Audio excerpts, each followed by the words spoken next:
Dans ce centre de distribution alimentaire des Restos du Cœur, comme dans tous les autres centres de cette association, le nombre de bénéficiaires augmente depuis le début de la crise. Mais en parallèle, le nombre de bénévoles, lui, diminue. C'est ce que nous allons voir directement au centre logistique départemental avec des bénévoles qui sont mobilisés mais qui attendent du renfort.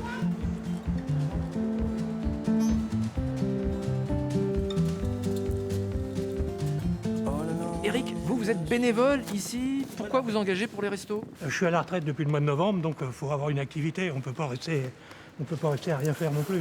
Préparer des palettes, c'est pas désagréable. Et puis filer un coup de main, on sait où ça va, quoi. Surtout qu'en ce moment, les demandes affluent. Il n'y a pas que les Restos du Cœur, il y a tout un tas d'organismes.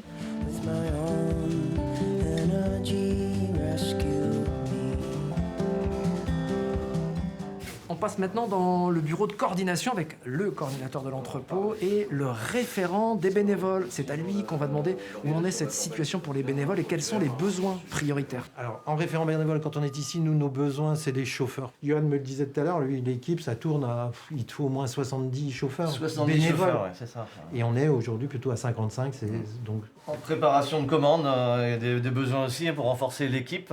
Effectivement, il nous faudrait une dizaine de personnes en plus, donc des bénévoles préparateurs de commandes, justement, sans formation, qui peuvent venir.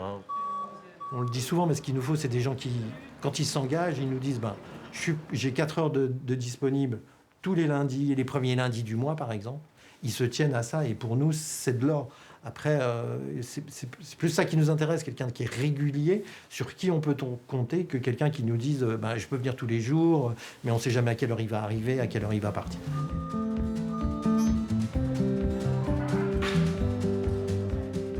Tu l'avais vu l'entrepôt? Non, tu l'avais pas vu encore?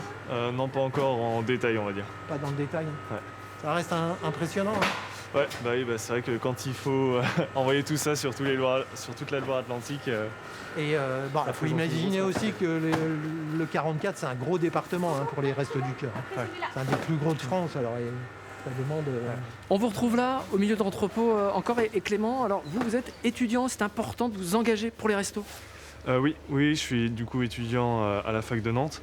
Et c'est vrai que pour les restos, je trouve ça intéressant de s'engager, surtout de s'engager de manière ponctuelle. Cette crise sanitaire fait que nos personnes qui ont l'habitude de venir, les retraités, ils font un petit peu plus attention, donc ils nous manquent. Donc qui s'est présenté à la place? C'est les étudiants.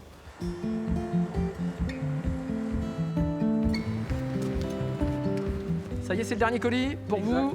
La palette est complète. Si vous voulez aider Alain ou les autres bénévoles des Restos du Cœur, le plus simple, c'est de passer par le site internet restoducoeur, toutattaché.org. Vous trouverez un formulaire tout simple, quelques clics donc pour rejoindre cette grande et belle association.